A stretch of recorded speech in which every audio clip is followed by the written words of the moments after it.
In this video, we're going to learn how to solve a system of nonlinear simultaneous equations. Now, we learned how to use matrix methods to solve a series of linear simultaneous equations, but if any of the equations are nonlinear, it's not going to work. So here's two pretty simple equations, but notice there's an x squared in that first one. Because of that, we can't really use a matrix solution. So there's a powerful tool within Excel called Solver, and you can do a whole lot with Solver with multiple independent variables. First of all, we have to make sure that Solver is installed. If it is, it's going to show up in the data group of your ribbon. Now, if it's not, probably isn't. If you haven't used it before, we'll show you how to do that. It's an add-in program, so you select File from the main menu, Options, Add-ins, Excel add-ins, and click Go, and then hit the little checkbox beside Solver and click OK. I'll demonstrate this in just a moment in Excel.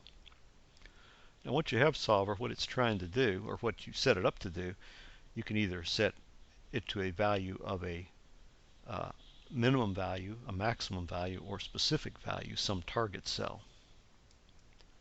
You do that by changing your input cells, your independent variables. In this case, we're going to have more than one. And you can also add constraints to that. When we do optimization later on, you'll see that that's a nice tool to be able to do that.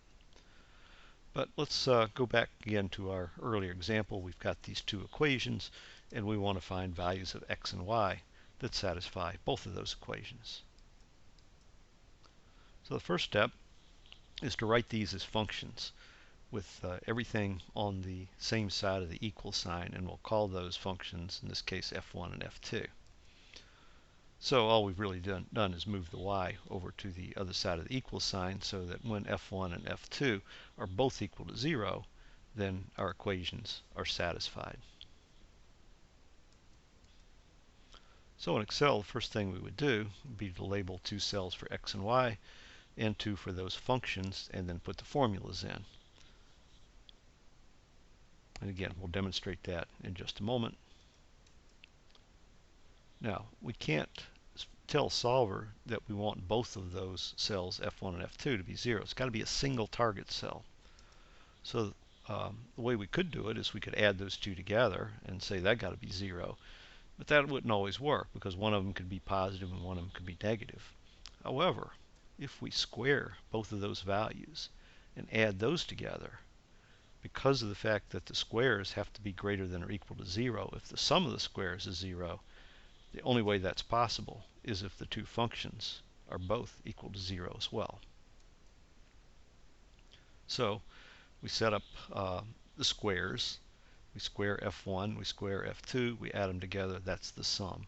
And that's our target cell right there. So within Solver, we tell it we want to set the sum, which is in this case is cell E7, equal to a value of 0 by changing x and y being cells B1 and B2. So let's shift over to Excel. And so I've already put in the equations for F1 and F2, and we've got trial values of 0 and 0 here. And so now what I want to do is to take F1 and square it, take F2 and square it, then add those two together.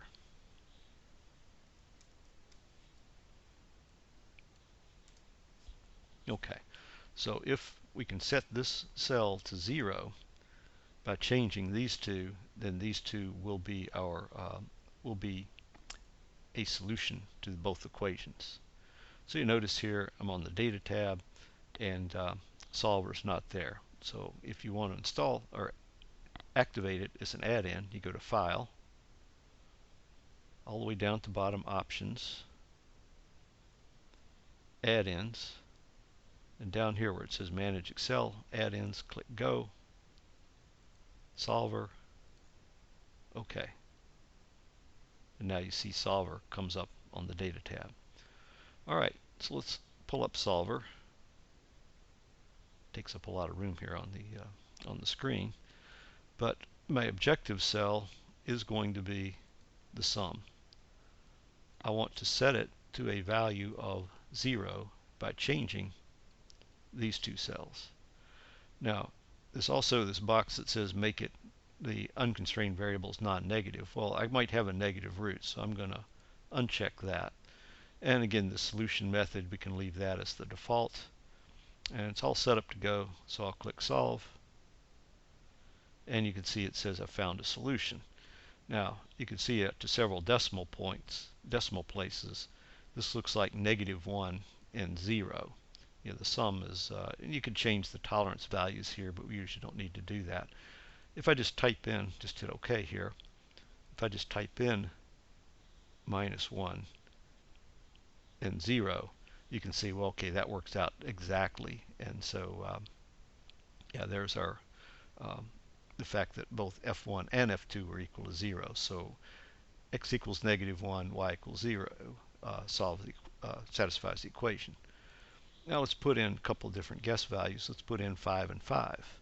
Now, one nice thing about using solvers, we don't have to change the setup every time. You notice it's still trying to set the sum equal to 0 by changing these with different guess values. All I got to do is click solve.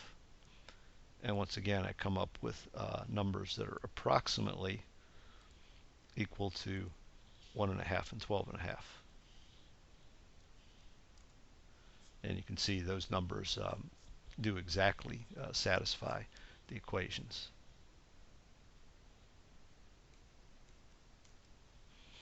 Okay. So again, -1 and 0, 1.5 and 12.5 are also found. And if we look at the, because there's only two equations, we can do a graphical solution there. And you can see that those two lines do, or the line and the other curve do intersect at 2 points. And if we zoom in, we can see that those solutions are the ones that we found with Solver. Now, if I just change the second equation a little bit and try to run that in Solver, you can see in this case it tells me no solution can be found. And looking at the graph, well, okay, in this case they don't intersect. So that would make sense that it's not finding the solution. So that was pretty brief, but Solver can be used to find the solution of simultaneous nonlinear equations. But just like we emphasized earlier, when we're looking at nonlinear, there may be no solution, there may be multiple solutions. You always got to keep that in mind when you're trying to solve nonlinear problems.